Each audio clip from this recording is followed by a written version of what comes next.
그러게 내가 분명히 말했었지. 내가 한국에는 절대 안 온다고 했었잖아. 여기 한국의 어느 한 식당의 유럽인으로 보이는 한 남성이 자신의 딸에게 뭐라고 하며 분노하고 있는데요. 분노하던 외국인 중년 남성은 이상하게도 분노를 넘어 눈물까지 흘리고 맙니다. 과연 이 유럽인들에게 무슨 일이 있었던 것일까요? 안녕하세요. 저는 프랑스 파리에 살고 있는 소피아라고 합니다. 과거 저희 할아버지께서는 프랑스에서 인테리어업에서 종사하셨었어요. 프랑스의 인테리어업은 전통과 현대성을 강조하는데 할아버지 때는 기술과 지속 가능성을 조화롭게 결합하는 것보다는 프랑스 전통 방식의 인테리어업이 성행했다고 해요. 전통적인 건축에서는 주로 나무와 돌이 사용되었는데 나무는 지역적으로 풍부하게 자란 자원으로서 주택의 구조물에 활용되었으며 돌은 내구성과 경호성을 강조하기 위해 사용되었다고 하더라고요. 그래서 할아버지의 젊은 시절은 할아버지의 그런 프랑스 전통 건축 기술로 꽤나 풍족하게 지내셨다고 했어요.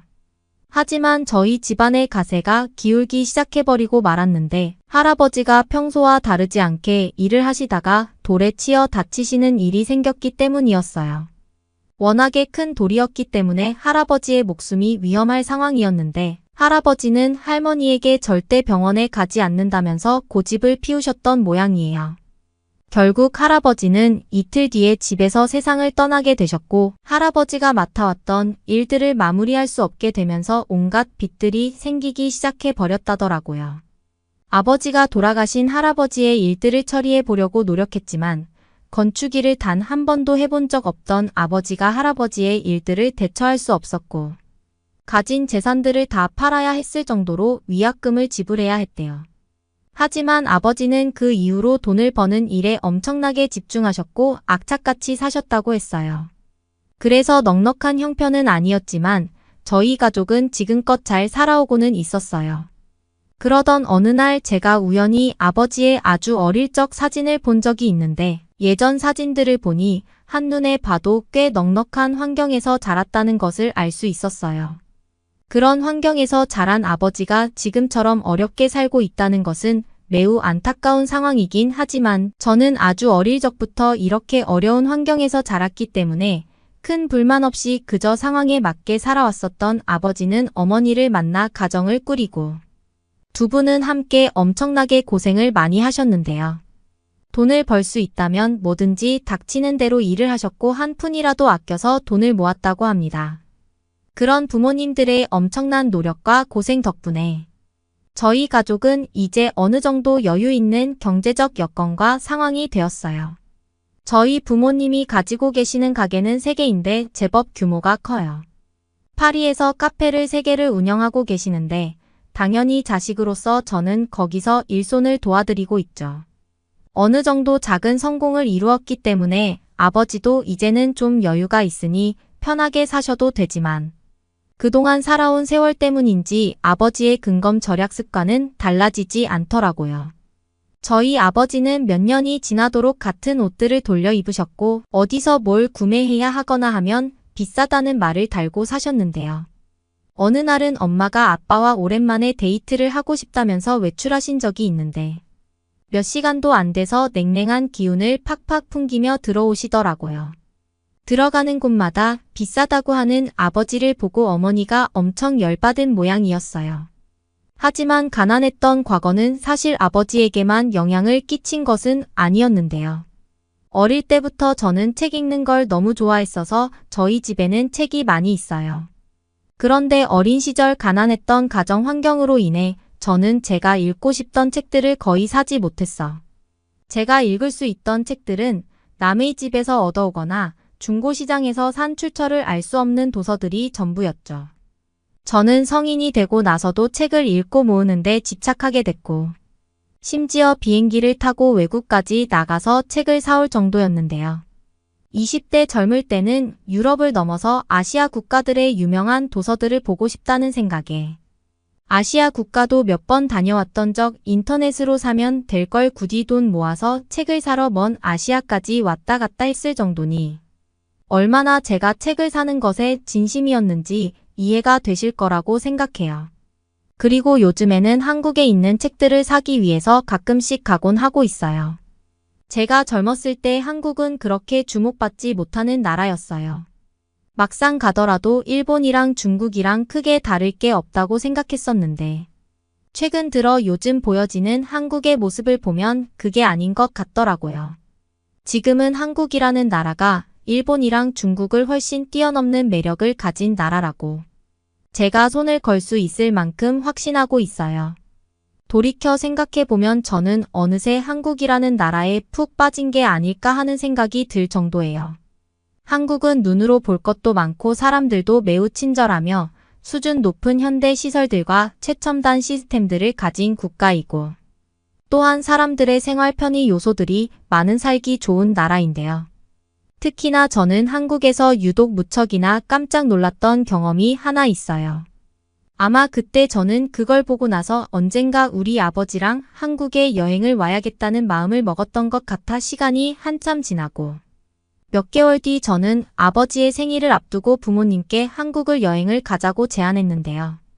아버지는 기차만 타더라도 유럽 여기저기를 굉장히 저렴하게 여행할 수 있고 프랑스에서도 엄청 편하게 아름다운 섬들을 돌아볼 수 있는데 그것보다 비싼 비행기를 타고 먼 나라까지 가서 돈을 쓰냐고 돈 아까운 줄 모른다고 또 잔소리를 시작하더라고요. 저는 실제로 가보면 웬만한 유럽 선진국보다 한국이 훨씬 좋다고 일단 가보면 말이 달라질 거라고 했지만 아버지의 반응은 영 좋지 않았죠. 하지만 저한테 이미 설득당한 어머니와 함께 계속 같이 한국에 가자고 조르니 아버지는 결국 백기를 들고 말았지만 아버지가 절대 비싼 항공은 안 탄다고 고집하시는 바람에 저가 항공사의 비행기를 타고 힘들게 저희 가족은 서울에 도착해 본격적인 한국 구경을 시작했습니다. 비행기도 먼 거리니까 대형 항공사를 탔어야 했는데 저가의 좁은 항공사를 이용해서 일단 시작부터가 체력적으로 힘들더라고요. 공항에 도착했을 때부터 아버지는 거의 입을 다물지 못하시면서 공항을 나왔었는데요. 아마 한국인 분들은 왜 저희 아버지가 공항에서 입을 다물지 못하며 걸었는지 다들 아시겠죠? 한국의 공항은 제가 몇 번을 와봤지만 볼 때마다 감탄사를 불러올 만큼 대단하다는 생각이 드는 엄청난 공항이니까요. 아마 전 세계적으로도 이렇게까지 공항 자체에 최첨단 시스템이 완벽하게 구현되어 운영되는 곳은 전 없다고 생각하거든요. 물론 다른 나라의 유명한 공항 몇몇도 있긴 하지만 겉보기나 그렇지 막상 이런 첨단시 이 오류 없이 돌아가진 않아요. 오류도 많고 사람이 수시로 체크하거나 확인해야 하는데 한국은 그런 오류가 거의 없이 24시간 돌아간다는 것 때문에 다른 나라들 사이에선 거의 넘을 수 없는 수준이라고 말하기도 하니까요. 저희는 공항을 나와 서울 명동 거리를 구경했는데요. 카페에 들어가 가족들과 커피를 마시고 있던 저희는 탄산이 들어간 음료를 마시다가 목이 말라 카페 점원에게 물을 달라고 했었어요. 그런데 그때 아버지는 제가 한국 카페 점원에게 물을 주문하자 또 쓸데없는데 돈을 쓴다며 난리도 아니었어요. 그 모습에 저는 이때다 싶어서 웃으면서 아버지에게 한국은 물이 무료라고 말을 했는데요. 아버지는 제 말을 듣고 눈이 엄청 휘둥그레해지시더라고요. 저희 아버지는 저렇게 깨끗한 물을 공짜로 카페에 온 사람들에게 준다는 것에 충격 먹은 듯 했어요. 사실 프랑스 레스토랑과 카페에 있는 물을 먹으려면 돈을 내고 사 먹어야 하는 경우가 많아요. 만약 돈을 지불하지 않고 물을 마시고 싶다고 하면 수돗물을 떠달라고 점원에게 이야기해야 하죠. 하지만 프랑스는 한국의 깨끗한 수돗물과 달리 석회질이 섞여 나오는 경우가 많아서 혹시 프랑스에 오는 분들이 있다면 건강을 생각해서 피하는 게 좋아요. 아버지의 이런 충격은 여기서 끝나지 않았는데요. 전주에 있는 한옥마을을 구경하던 차에 어머니가 화장실에 가고 싶다는 말을 하셨는데요.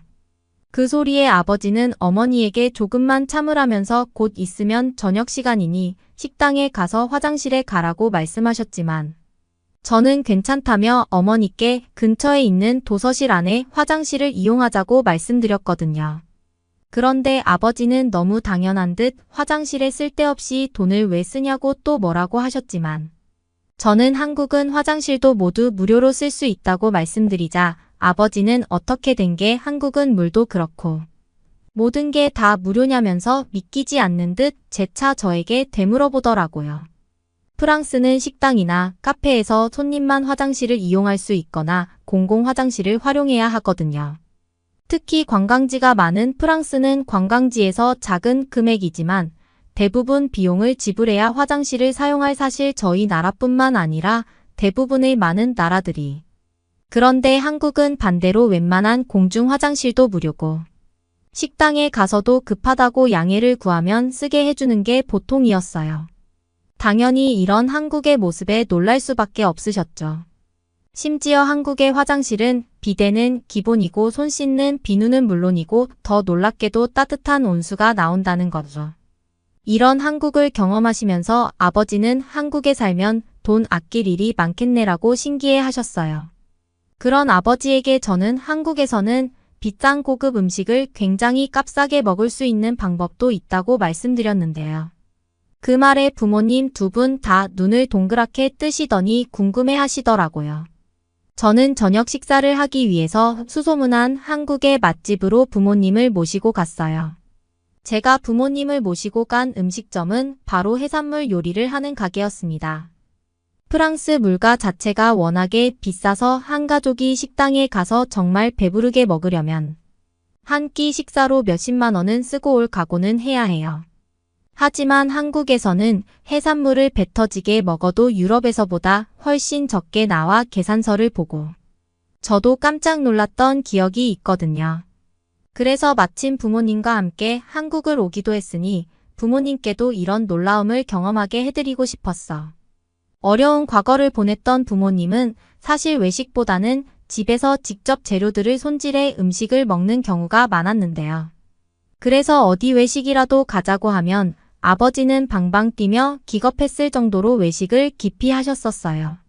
그런 부모님을 모시고 한국의 해산물 식당을 왔으니 평소라면 비싼 곳에 왔다고 날뛰어야 할 아버지가 웬일인지 조용히 눈을 못 떼고 다른 테이블에 있는 해산물들을 뚫어져라 쳐다보고 계셨어요. 그때 식당 직원분이 저희 테이블에 다양한 밑반찬들을 올려주기 시작해 아버지는 직원분이 가져다준 음식들을 보고 조용하시던 입을 떼시며 다시 각성이라도 하신 듯 저에게 뭘 이렇게 많이 주문한 거냐면서 뭐라고 하시더라고요. 제가 돈을 써도 아무 말 안 했던 어머니마저도 여러 음식들이 테이블에 꽉 찬 걸 보고는 저보고 너무 무리하는 거 아니냐고 걱정하셨어. 그런 부모님에게 저는 이건 그냥 밑반찬들이라 돈이 들지 않는 음식들이라고 이야기해드렸는데요. 제가 주문한 음식은 해물탕과 새우구이 2개뿐이고 2가지 음식을 모두 합쳐봐야 6만 원이라고 했어요. 아버지와 어머니는 제 말을 듣고 믿기지 않는지 제가 가격을 잘못 본 거 아니냐며 너무 당황해 하셨었어요. 그러면서 지금 나온 음식들로 테이블이 꽉 찼는데 심지어 이건 메인 음식이 아닌 무료로 나오는 반찬들이라는 말에 더 할 말을 잃으신 듯 하더라고요. 저희 나라에서는 식당에서 이런 건 정말 상상할 수도 없거든요. 거의 주문한 음식만 딱 나오고 말지 주변에 밑반찬이란 개념 자체가 없어요. 그러니 당연히 놀라실 수밖에 없었을 거라 생각해요. 저는 주문한 새우가 나와서 새우를 까서 초장에 찍어 부모님께 하나씩 드셔보시라며 접시에 올려드렸었어요. 한국인들은 새우를 이렇게 초장이라는 소스에 찍어서 먹는다고 알려드렸어. 부모님은 새우를 초장에 찍어 입에 넣자마자 새우의 고소함과 초장의 새콤한 맛이 잘 어우러졌다면서 감탄을 금치 못하더라고요. 하지만 아버지는 음식을 드시면서 표정이 점점 어두워지셨는데요. 저는 그런 아버지를 보고 눈치 보며 혹시 맛이 없냐고 물어봤는데요. 아버지는 아니라면서 맛있다면서 계속 무표정한 모습으로 음식을 드셨습니다. 마침 저희 테이블에 해물탕이 나왔었는데요. 테이블에 있던 해물탕 뚜껑 열자 모락모락 연기와 함께 해산물들의 향이 퍼지면서 저희 식욕을 자극하더라고요. 저는 아버지에게 다양한 해산물들이 들어가 있는 한국의 국물 요리라고 알려드리면서 국물을 한 입 드셔보라고 말씀드렸는데요. 그 말에 아버지는 수저를 들어 국물을 한 입 떠서 먹어보시곤 이렇게 다양한 해산물 요리를 한 번에 맛볼 기회가 거의 없기도 하고 워낙 외식을 안 하셔서 한국의 해물탕을 만난 아버지의 반응이 너무 궁금했어요. 아버지는 눈을 감은 채 해물탕 국물 맛을 음미하셨고 제가 어떠냐고 물어보았는데 아버지가 아무 말도 하지 않으시더라고요.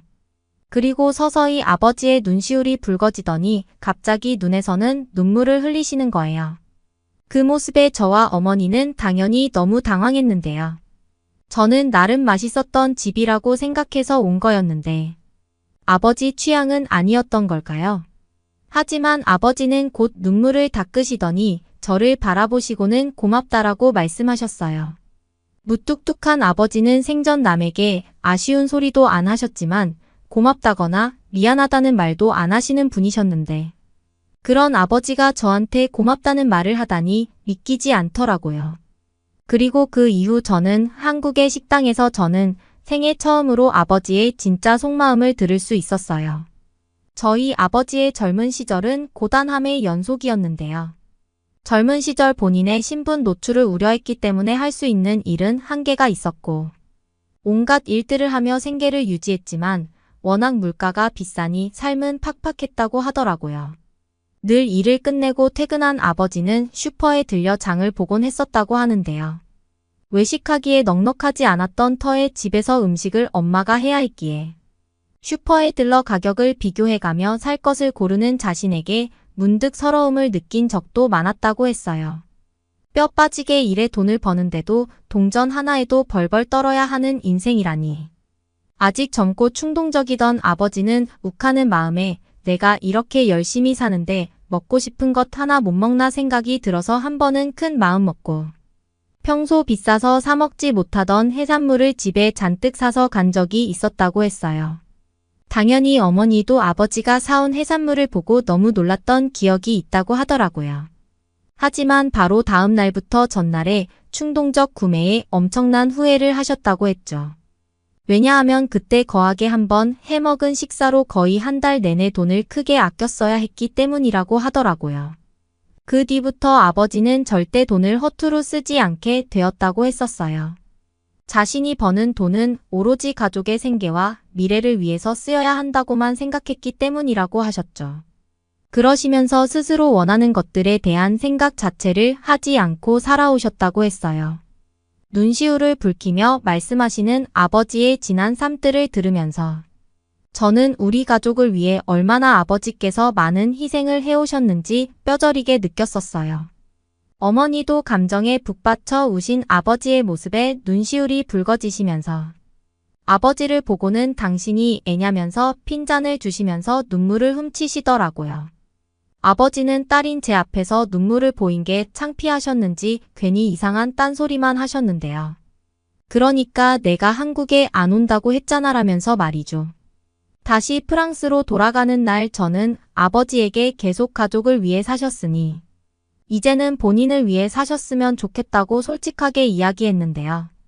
한국을 여행한 뒤로 아버지가 이제는 조금은 여유 있게 사시려고 노력하시는 모습을 보며 저는 기분이 좋아요. 그리고 정말 달라진 게 있는데요. 가끔 저희 아버지가 저에게 다가와서는 한국도 갈 일 없니라면서 은근슬쩍 저에게 물어보시는데요. 그런 아버지의 모습이 너무 귀여워서 이제 곧 돌아오는 어머니 생일날 또다시 부모님을 모시고 한국에 갈까 생각하고 있어요. 이번에 다시 한국에 가면 어떤 요리를 먹어볼까 고민 중인데 혹시 한국에 가서 반드시 먹어야 할 메뉴가 있다면 지역과 음식명을 알려주시면 정말 큰 도움이 될 것 같아요.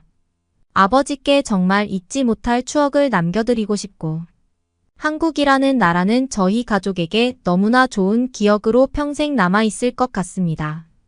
오늘은 가족을 위해 한 평생을 아끼며 최선을 다해 사셨던 소피아 씨의 부모님 이야기를 담은 사연이었습니다.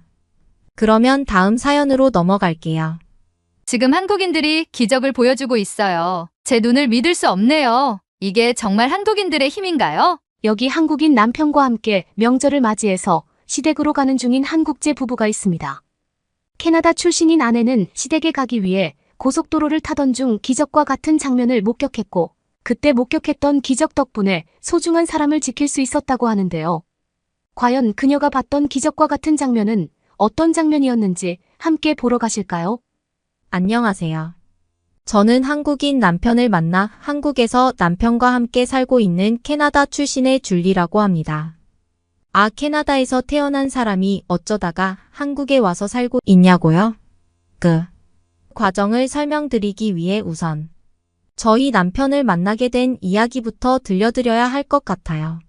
한국 사람인 저희 남편을 만나게 된 지도 벌써 3년이라는 시간이 흘렀네요. 캐나다에서 여동생과 함께 작은 빵가게를 하고 있었던 저는 어느 날 갑자기 어떤 동양인 손님을 마주하게 되었어요. 그 동양인 손님은 이상하게 어느 날부터인가 저희 빵가게로 매일 아침마다 찾아와서 똑같은 빵과 커피를 사가더라고요. 한 일주일간 그렇게 그 손님이 같은 메뉴를 주문했고 그때부터 그 손님이 눈에 들어왔던 저는 자연스럽게 말을 걸기 시작했어요. 그렇게 저희 둘은 주문할 때마다 서로 인사를 주고받을 정도로 가까워졌죠. 옆에서 저를 바라보던 여동생은 제가 사랑에 빠진 것 같아 보인다고 말하더라고요. 동생에게는 아니라면서 그냥 친절을 베풀기 위해서 말을 걸었던 거라며 둘러댔지만 사실 여동생이 말한 게 정확했어요. 그 손님을 처음에 봤을 때는 그저 흔한 동양인 같아 보였지만 미소가 굉장히 매력적이었고 그 미소를 보는 순간 심장이 쿵하는 느낌이 들었거든요. 그런데 그 동양인 손님도 제가 나쁘지 않았던 눈치였어요. 그걸 서로 눈치챈 순간부터 저희 둘은 급속도로 가까워질 수 있었고 전화번호를 교환하고 서로를 더 알아가기 시작했죠. 알고 보니 그 동양인 손님은 영호라는 이름을 가진 한국 출신의 사람이었어요. 이제부터 영호 씨라고 부를게요. 영호 씨는 한국에서 유명한 대기업에서 근무하고 있는 직원이었고 출장을 목적으로 캐나다에 와서 약 한 달간 머무르다 다시 한국으로 돌아갈 예정이라고 했어요. 하루하루 지날수록 저희는 서로를 더 알아가고 싶었고 제가 빵가게에 출근하지 않는 휴일에도 따로 영호 씨를 만나서 데이트를 하는 사이까지 발전하게 되었답니다. 일하다가 우연히 영호 씨가 저희 빵가게로 올 때면 어찌나 설레이던지 한시라도 빨리 퇴근해서 영호 씨와 함께 마음 편하게 데이트를 하고 싶었죠. 그러던 어느 날 영호 씨가 갑자기 분위기 좋은 식당을 예약했다면서 저를 데려가더라고요. 그리고 저는 그날 영호 씨에게 사귀자는 고백을 받았죠. 사실 제 입으로 말하기엔 부끄럽지만 영호 씨는 저를 처음 봤을 때 첫눈에 반했다고 하더라고요. 고백을 받았을 때 저는 생각이 많았어요. 영호 씨는 캐나다 사람도 아니었고 곧 있으면 다시 한국으로 돌아가야 하는 한국인이었으니까요. 그래서 마음은 너무 고맙지만 조금만 더 생각할 수 있는 시간을 달라고 했죠. 사실 저희 둘의 관계만 놓고 봤을 때에는 무조건 사귀는 게 맞다는 생각을 했어요. 하지만 한국과 캐나다는 지리적으로 너무나 멀리 떨어져 있는 나라들이잖아요. 그때 당시에 20대 중반이었던 저는 곧 있으면 결혼 정년기가 끝나는 시기였고 단순한 연애보다는 진지하게 결혼을 생각해야 하는 시기였어요. 어쩌면 마지막 연애가 될 수도 있었기 때문이었죠. 한국으로 돌아가기까지의 시간이 보름도 안 남아있던 영호 씨와 함께 추억을 쌓아가도 되는지에 대한 확신이 안 서더라고요. 영호 씨가 제게 사귀자고 고백한 이후로 며칠의 시간이 흘렀고 그 사이에 저는 정말 많은 고민을 했어요. 과연 이 사람을 놓치게 되면 나중에 시간이 흘러서 지금을 돌아봤을 때 크게 후회를 할 수도 있지 않을까 싶은 생각을 했죠. 제게 영호 씨는 항상 세심하게 저를 챙겨주고 제가 이야기를 할 때면 제 이야기를 경청해주는 그런 사람이었어요. 평범한 데이트 속에서도 잔잔하게 저를 감동시키는 사람이었죠. 그동안 캐나다 남자들과 연애를 했을 때에는 이렇게 섬세한 사람을 만나지는 못했었던 경험이 있고 캐나다 남자들을 앞으로 더 만난다고 하더라도 영호 씨 같은 사람을 만날 수는 없을 것 같다는 확신이 들었어요. 결국 저는 영호 씨에게 연락을 하게 됩니다. 중요하게 할 말이 있으니 만나서 이야기하자고요. 영호 씨가 퇴근하는 시간에 맞춰서 제가 영호 씨가 일하는 사무실 앞에서 기다렸고 영호 씨가 저를 한눈에 알아보더라고요. 평소에는 편안해 보였던 영호 씨의 얼굴이 그날따라 굉장히 긴장한 기색이 역력했죠. 하지만 그게 나쁘지 않아 보였어요. 오히려 저와의 관계를 얼마나 진지하게 생각하고 있는지에 대한 진심이 느껴졌거든요. 영호 씨와 저는 함께 건너편에 있는 카페로 향했어요. 그리고 자리에 앉자마자 영호 씨에게 제 진심을 이야기했죠. 우리 진지하게 만나보자고 말이에요. 제 이야기를 들은 영호 씨는 믿기지 않는다는 표정이더라고요. 알고 보니 제가 워낙 진지하게 할 말이 있다고 하길래 이제 서로 그만 연락하자는 이야기를 할 줄 알았다고 하더라고요. 그 얘기를 들은 저는 웃으면서 영호 씨 같은 사람에게 어떻게 그런 말을 하겠냐는 대답을 했죠. 그리고 영호 씨도 진지하게 만나보자는 제 말에 좋다면서 웃으면서 대답했어요. 그때 제가 봤던 영호 씨는 제가 지금까지 봐왔던 영호 씨의 그 어떤 모습보다 밝아 보였죠. 그리고 저는 영호 씨에게 부탁을 하나 했어요. 우리는 곧 있으면 국제 연애를 하는 장거리 커플이 될 텐데 최대한 빠르게 서로 함께 할 수 있는 방법을 찾아보자고요. 아무래도 몸이 멀어지면 마음도 멀어진다는 이야기도 있는 만큼 서로 함께 붙어 있는 게 중요하다는 생각을 했기 때문이에요. 영호 씨도 공감하는 눈치였죠. 그러면서 제게 놀라운 소식을 전해주는 거 아니겠어요? 영호 씨가 한국에 있는 본사로부터 제안을 하나 받았는데 가능하다면 캐나다에 2달간 더 머무르라는 제안을 받았다는 이야기였어요. 정말 행복했어요. 하루하루 영호 씨가 한국에 돌아가는 날이 다가올수록 보내줘야 한다는 생각에 정말 너무나 속상했거든요. 물론 저희 둘은 커플이 되었지만 언제 다시 볼 수 있을지 기약이 없었으니까요. 그날 이후로 저희 둘은 정말 불같은 사랑을 했어요. 하루하루가 정신없이 흘러갔고 영호 씨를 제 여동생과 가족들에게 소개시켜주기까지 했죠. 사실 저희 가족들은 처음 영호 씨에 대해 이야기했을 때 제가 동양인 남자친구를 만난다는 소식에 놀란 눈치였어요. 하지만 영호 씨를 실제로 소개해줬을 땐 유창한 영어 실력을 갖고 있는 영호 씨 덕분에 대화하는데 전혀 문제가 없었고 저희 가족들도 곧 영호 씨의 따뜻한 마음과 섬세함에 마음을 열게 되었답니다. 특히 저희 엄마가 이제서야 제대로 된 사람을 만난 것 같다면서 무척이나 좋아하셨어요. 그리고 식사 도중 갑자기 저희 아빠가 영호 씨에게 결혼 계획은 있는지에 대해 물어보셨죠. 저는 사귄 지 얼마 되지도 않았는데 벌써 결혼에 대한 걸 물어보냐면서 다른 이야기로 화제를 돌리려고 했어요. 그런데 갑자기 영호 씨가 아빠가 물어본 질문에 대해 대답하는 걸 듣고 저는 깜짝 놀랄 수밖에 없었어요. 아니, 너무도 당연하다는 듯이 진지하게 저와 결혼을 할 생각이 있다고 하는 거 아니겠어요. 당연히 영호 씨와 둘이 있을 때 전 일부러 결혼에 대한 이야기를 꺼내지 않고 있었어요. 영호 씨 입장에서도 부담스러울 수 있으니까요. 아직 결혼에 대한 이야기를 주고받기에는 너무 이른 타이밍이라고 생각했죠. 생각도 하지 않았던 대답을 듣게 되었지만 그 대답을 들었던 전 더더욱 안심이 되었어요. 이 사람과는 미래를 그려나갈 수 있겠다는 확신이 들었기 때문이었어요. 오히려 그런 영호 씨의 모습을 보고 저희 가족들은 영호 씨를 마음에 들어하는 눈치였죠. 그렇게 저희 가족들에게 영호 씨를 성공적으로 소개시켜주고 영호 씨를 바래다 주던 그때 영호 씨가 갑자기 제게 물어볼 게 있다면서 멈춰 세우는 거 아니겠어요? 그러면서 갑자기 제게 결혼해서 함께 한국에 가서 살자며 프로포즈를 하더라고요. 이미 한국에 집이 있고 그 외에도 모든 준비가 다 되어 있어서 그저 몸만 와도 편하게 지낼 수 있다고 했죠. 순간적으로 많은 생각들이 들더라고요. 여러분도 아시다시피 이때 저희는 정식으로 사귄 지 2달 정도밖에 안 된 사이였어요. 그런데 이렇게 갑자기 프로포즈를 받다니요. 장거리 연애를 하는 건 각오를 하고 영호 씨와 사귀고 있었지만 결혼해서 한국에 함께 들어가서 사는 건 또 다른 문제잖아요. 영호 씨의 가족 역시 한 번도 얼굴을 본 적이 없고요.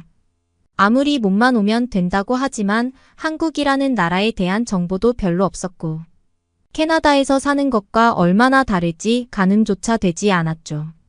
그래도 어쨌든 영호 씨와의 진지한 미래를 그리고 있었고 영호 씨의 직장 때문에라도 저희 둘이 결혼하게 된다면 제가 한국으로 들어가서 살아야 하는 건 당연한 수순이었어요. 그래서 저는 조건을 하나 걸었죠. 저희 가족들은 영호 씨를 마음에 들어 하기도 하고, 저희 둘은 서로를 사랑하고 있으니 마지막으로 저를 영호 씨 가족들이 마음에 들어하면 그때 바로 결혼을 하자고 말이에요. 영호 씨는 자기 가족들은 자신의 생각을 굉장히 존중해 주기 때문에 자신 있다고 이야기했고, 그렇게 저희 둘은 함께 한국에 들어가기로 했어요.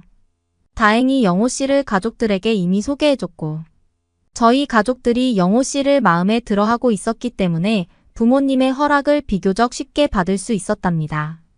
그렇게 저는 처음으로 한국이라는 나라에 가게 되었고, 모든 것이 새로웠지만 제 옆에 있는 영호 씨를 믿을 수 있었기 때문에 마음이 놓였어요. 인천공항에서 나오자마자 저희 둘은 서울에 있는 영호 씨의 집으로 택시를 타고 가게 되었어요. 신기했던 게 한국에는 굉장히 큰 크기의 택시가 있는 거 아니겠어요? 캐나다에는 저렇게 짐을 많이 실을 수 있는 크기의 대형 택시는 없거든요. 마치 택시보다는 밴에 가까운 형태였어요. 승차감 역시 매우 고급스러웠죠. 그렇게 서울로 향하는 고속도로에 올라왔는데 저는 깜짝 놀랐어요. 심지어 톨게이트를 지날 때 대부분의 차들이 멈추지를 않더라고요. 제가 영호 씨에게 한국에선 대체 왜 톨게이트 앞에서 멈추지 않고 그냥 지나가냐고 물어보자, 영호 씨는 웃으면서 한국에는 하이패스라는 시스템이 적용되어 있어서 차량에 단말기가 부착되어 있으면 지나가기만 해도 자동으로 요금이 지불된다고 설명해줬어요. 확실히 캐나다의 고속도로보다도 한국의 고속도로가 더 편리하게 발전되었다는 점이 많이 느껴지더라고요. 캐나다의 경우 대부분의 고속도로는 무료로 운영되지만 몇몇 다리나 터널 같은 경우에는 아직도 요금을 받고 있어요. 물론 캐나다에도 저런 식으로 톨게이트를 지나갔을 때 하이패스처럼 자동으로 요금이 지불되는 시스템이 있지만 승용차가 아닌 트럭과 버스를 위한 시스템이다 보니 일반적인 승용차 운전자들은 전통적인 방식으로 차를 세우고 일일이 요금을 지불해야 하죠.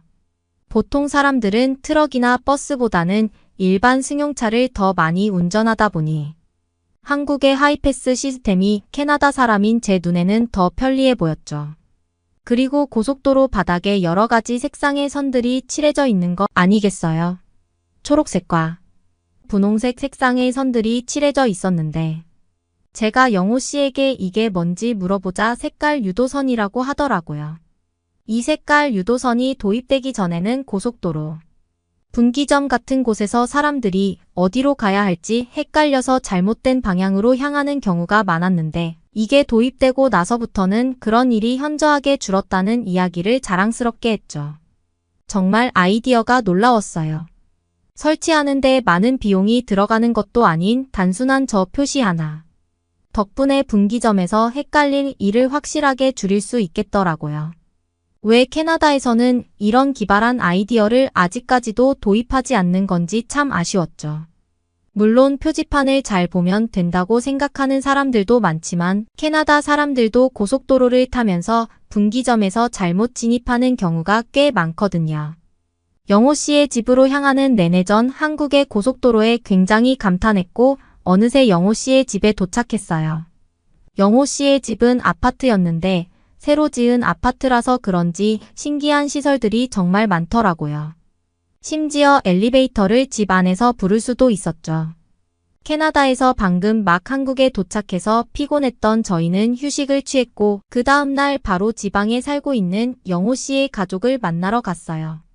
지방으로 가는 길이다 보니 또 고속도로를 타게 되었는데 정말 신기한 점들이 많았죠. 한 번은 휴게소 화장실에 가는데 무려 휴게소 화장실에서 변기 커버를 닦을 수 있는 변기 시트 클리너를 제공해 주는 거 아니겠어요? 아무래도 양변기는 여러 사람들이 사용하는 물건이다 보니 사용할 때마다 무척이나 찝찝했는데 이걸 이용하면 훨씬 청결하게 보리를 볼 수 있겠다는 생각이 들었죠. 심지어 가글이 비치되어 있어서 입안을 상쾌하게 유지할 수 있었죠.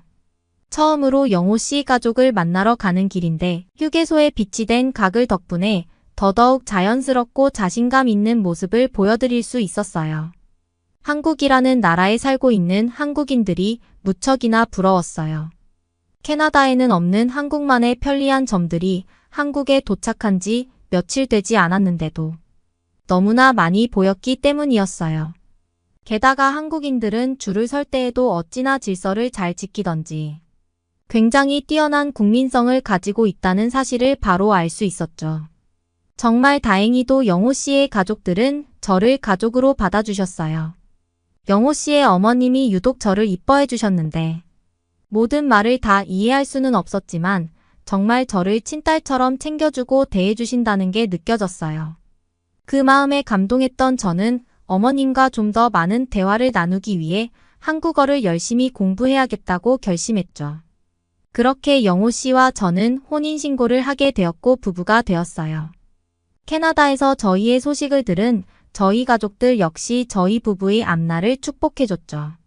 한국어를 열심히 공부하고 한국에서 캐나다어 선생님이라는 직업을 갖게 된 저는 학생들을 가르치면서 영호 씨와 함께 행복한 신혼생활을 하고 있었어요. 그리고 명절이 되어서 영호 씨의 가족들에게 오랜만에 향하게 되었죠. 그렇게 또 영호 씨의 고향집에 거의 도착할 때쯤 저는 놀라운 장면을 목격하게 되었어요. 갑자기 제 주위에 있는 차들이 차선의 양쪽 끝으로 붙는 게 아니겠어요. 처음에는 차들이 왜 차선을 지키지 않고 한쪽으로 치우치는지 이해가 되지 않았는데 알고 보니 뒤에서 구급차가 사이렌을 켠 채로 급하게 달려오고 있었죠. 아무래도 명절이다 보니 차가 굉장히 많았는데도 사람들의 그런 움직임 덕분에 거의 시간 지체 없이 구급차는 빠르게 저희 곁을 지나가더라고요. 마치 모세의 기적을 보는 것 같았죠. 구급차에 적혀있는 문구가 인상 깊었는데 정확하지는 않지만 구급차에 타고 있는 환자가 여러분의 가족일 수도 있습니다. 라는 문구였어요. 정말 감동적인 장면이었고 감탄하고 있던 순간 갑자기 영호 씨의 휴대폰이 울리는 거 아니겠어요? 너무나 슬프게도 전화를 통해 들은 소식은 구급차를 타고 있는 그 환자가 바로 영호 씨의 어머님이었다는 사실이었어요. 한국인들은 추석 때 송편이라는 떡을 즐겨 먹는데 어머님이 송편을 드시다가 갑자기 목에 걸리셨다고 해요. 저와 남편은 너무나 놀란 나머지 바로 응급실로 향했고 의사로부터 다행히도 어머님의 생명에는 지장이 없다는 소식을 들을 수 있었어요. 하지만 몇 분이라도 더 늦게 응급실에 도착했더라면 생명이 위독해질 수도 있었을 위험한 상황이었다며 의사 선생님은 정말 다행이라고 했죠. 어머님과 대화를 나누고서야 비로소 마음이 놓였던 기억이 나네요. 한국인 여러분들이 도로에서 놀라운 기적을 보여준 덕분에 소중한 저희 어머님의 생명을 지킬 수 있었어요. 이 자리를 빌어서 정말 감사하다는 말씀을 드리고 싶네요. 그러면 다음 이야기로 넘어가겠습니다. 여러분은 휴대폰으로 자리를 맡아보신 적이 있으신가요? 우리는 보통 자리를 지키기 위해 휴대폰을 올려두어 사용 중이라는 흔적을 남겨두는 게 일반적입니다. 하지만 외국인들의 시선에서는 상당히 충격적인 모습이라는데요. 외국에서는 도둑이 어디에 있을지 모르기 때문에 집 밖에서는 휴대폰 같은 귀중품들을 무조건 가방 속 가장 깊숙한 곳에 숨겨놓는다고 합니다. 오늘 소개해드릴 사연의 주인공도 이 같은 문화 차이 때문에 한국에서 당황스러운 일을 겪었다고 하는데요. 과연 그녀에게는 무슨 일이 있었던 걸까요? 함께 살펴보겠습니다. 뉴질랜드 유학생의 사연입니다. 안녕하세요. 저는 뉴질랜드 웰링턴에 사는 로엘이라고 합니다. 요즘 전 세계적으로 한국이 대세이죠. 한국의 문화 중에는 K-팝뿐만 아니라 기생충이나 오징어 게임처럼 다양한 분야들이 전 세계에 퍼져 있습니다. 참고로 저도 한국에 몇 달 머물렀던 적이 있습니다. 교환학생을 갔다 왔었거든요. 그 당시 저는 한국에서 문화 충격을 받았습니다. 오늘은 그날의 기억들을 소개해 볼까 합니다. 먼저 저는 웰링턴에 있는 대학교에 다니고 있었습니다. 그 당시엔 한류가 유명하지 않았었는데 우연히 아시아 친구와 친해지면서 K-팝을 알게 되었었어요. 한국의 노래는 싸이의 강남 스타일만 알고 있던 상황이었죠. 그때 저는 엑소라는 보이그룹을 좋아하고 있었어요. 그러다 보니 자연스레 한국이라는 나라에 대해서도 알게 되었죠. 엑소가 출연하는 예능 프로그램 덕분에 한국의 여러 명소를 눈에 익히게 되었었습니다. 한국의 홍대나 한강 같은 유명한 장소들도 알게 돼서 꼭 그곳에 가보고 싶다는 마음도 들었어요. 또 대학에서 타국의 연예 산업에 대해 에세이를 작성하는 과제가 있었는데 대부분 할리우드를 주제로 잡을 때 저 혼자 K-팝에 대해 작성해서 좋은 점수를 받았던 적도 있었습니다. 그것 때문에 한국에 가보고 싶다는 생각이 더욱더 강해지게 되었죠. 그렇게 단기로 한국에서 공부하기 위해 교환학생 프로그램에 참가했습니다. 사실 한국에 오게 될 때쯤엔 K-팝에 거의 흥미가 사라졌었어요. 그래서 다른 나라도 많이 고민했죠. 하지만 과거의 좋은 기억들을 믿어 의심치 않았기에 다시 한국을 택했습니다. 처음 서울에 왔을 땐 제가 생각했었던 한국의 이미지보다 훨씬 뛰어나서 놀랐던 기억이 나네요. 서울 생활의 편리함이 대단하더라고요. 서울에는 저렴한 음식부터 비싼 음식까지 손만 뻗으면 구할 수 있었어요.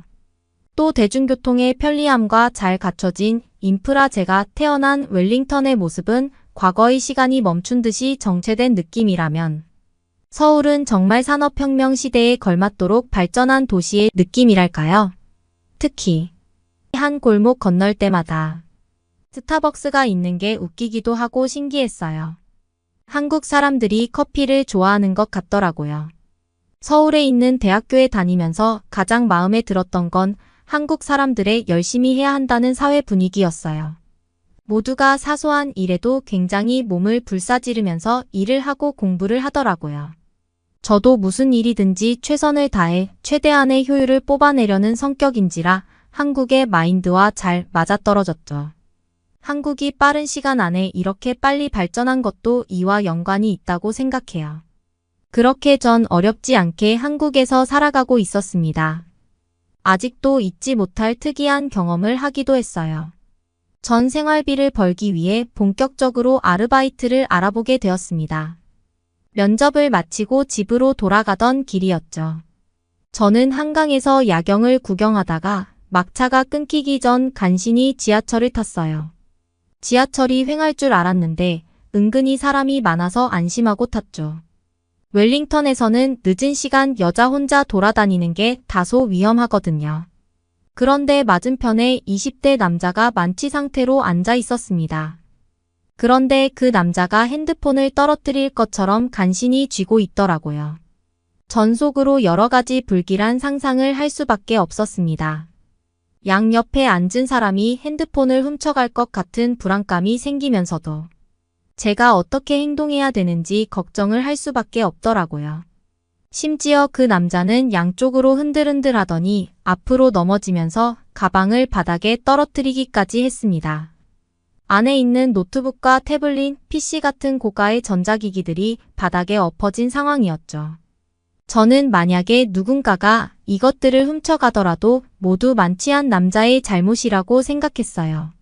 자기 몸 하나 가누지 못하고 밤늦게 공공장소에서 개인 물건을 흘렸으니까요.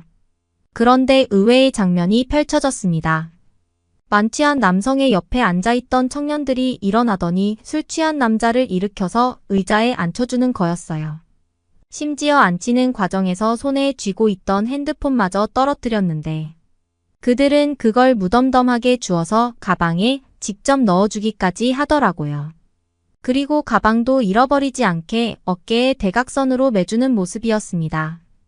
전 이 광경을 보고 믿을 수가 없었어요. 처음엔 더 큰 꿍꿍이가 있어서 겉으로 연기를 하고 있다고 생각했죠. 왜냐하면 제가 살았던 웰링턴의 치안은 상당히 좋지 못하기 때문입니다. 아마 여행 가보지 않으셨어도 다들 알 거예요. 이쪽이 얼마나 치안이 안 좋은지 말이에요. 우리는 핸드폰을 손에 쥐고 있는 것 자체가 불안 요소입니다. 애초에 그런 귀중품을 가방 밖으로 꺼내두면 소매치기범들에게 이것 좀 가져가세요 라고 말하는 것과 다를 바 없거든요. 심지어 제 지인에게는 무슨 일이 있었는지 아세요? 그가 프로포즈를 하기 위해 길거리에서 반지를 빼들었더니 그 사이에 한 도둑이 반지를 가로채 갔습니다. 아마 유튜브에서 이런 CCTV 영상도 많이 보셨을 거예요. 바지 주머니에 지갑을 넣어두면 쥐도 새도 모르게 다가와서 슬쩍 빼가고는 하는 장면 말이죠. 특히 관광객들을 대상으로 한 범죄가 심각합니다. 도둑들이 주로 외국인을 노리는 것이 사실이죠. 여권이나 핸드폰, 지갑, 심지어는 인형고리부터 숙소 카드까지. 정말 돈이 되는 거라면 모조리 훔쳐가는 게 웰링턴의 도둑이에요. 저는 이런 환경 속에서 살아왔으니 한국의 그런 모습들이 당초 이해할 수가 없었죠. 처음엔 한국 사람들이 눈이 파란 저를 보고 일부러 보여주기 식으로 행동하는 거라고 생각했어요. 가식적인 행동이라고 말이에요. 하지만 그런 일들은 제가 카페에서 일하는 와중에도 계속해서 일어났습니다. 그게 가식이 아니라는 걸 마치 증명하려는 듯 말이죠. 한국에서 아르바이트를 시작한 지 얼마 되지 않아 일어난 일이었습니다. 처음에 저는 그런 일들 때문에 무척이나 곤란했어요. 자꾸 한국 손님들이 테이블에 지갑이나 핸드폰 등 개인 물품을 두고 어디론가 사라지곤 했거든요. 주문을 하거나 음식을 받으러 올 때도 그들은 자연스럽게 핸드폰을 테이블 위에 올려뒀습니다.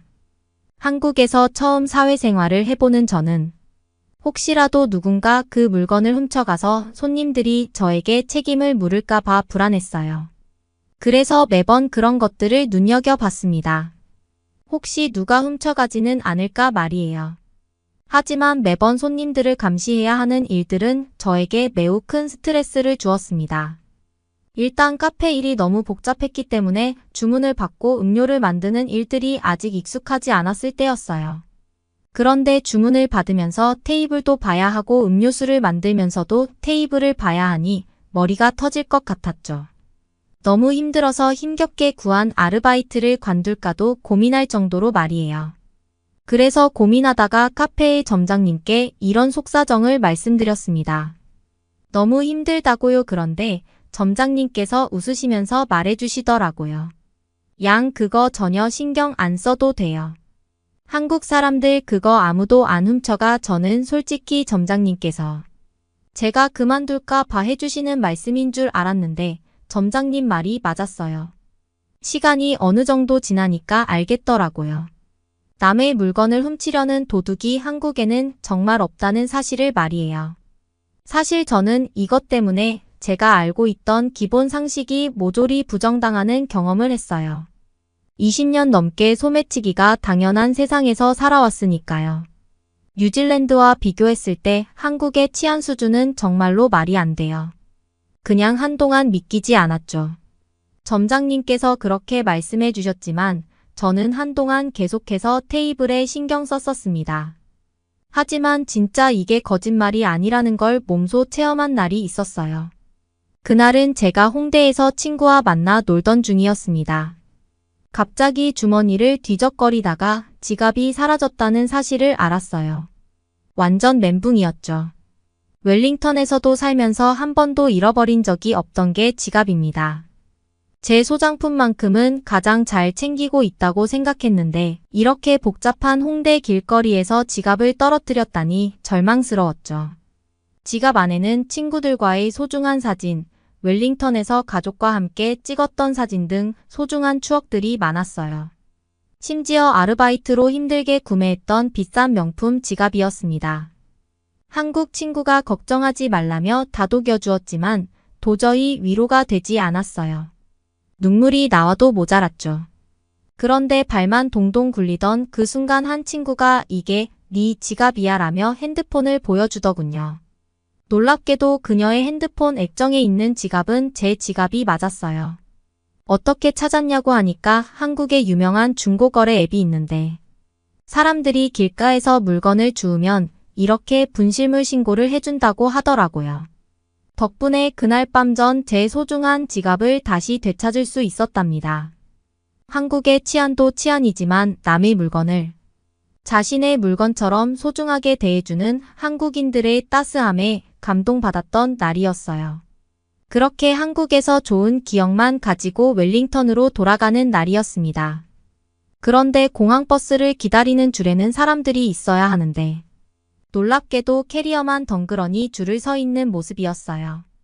그 순간이 더욱 웃겼던 게 한국에 처음 온 것 같은 외국인들이 그 모습이 신기한 듯이 열심히 사진을 찍고 있더라고요.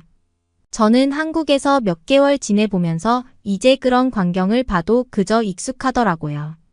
뭔가 한국의 비밀을 알고 있다는 듯이 살짝 미소를 지으며 그곳을 지나갔습니다. 공항 음식점에서도 마찬가지였어요. 자리에 사람이 없는 줄 알았지만 테이블에 가까이 다가가 보면 사람들이 핸드폰으로 자리를 이미 맡아두었죠. 봐도 신기하고 흥미로운 한국의 분위기입니다. 당시에 웰링턴으로 떠나는 게 아쉬울 정도였어요. 한국에 머무르는 동안 도둑에 대한 걱정을 하지 않고 살 수 있었다는 사실이 웰링턴에 가면 너무 그리울 것 같더라고요. 뉴질랜드뿐만 아니라 여행을 조금만 다녀봐도 세상에는 정말 나쁜 사람들이 많다는 사실을 쉽게 알 수 있어요. 서로 믿지 못하고 스스로를 챙겨야 하는 분위기라서 개인주의가 보편화되어 있죠. 그런데 한국 사람들은 다른 나라와 다르게 한국인들끼리 굳건한 믿음을 갖고 신뢰도가 무척 높은 것 같아요. 오히려 한국의 치안 수준에 감탄하고 칭찬을 해도 훔쳐가지 않는 게 칭찬받을 일이냐고 역으로 되물어오곤 하죠. 지금은 한국을 떠나온 지 몇 년 되었지만 다시 한국에 돌아가도 그때와 똑같은 분위기일까요? 한국에서 다시금 살아보고 싶네요.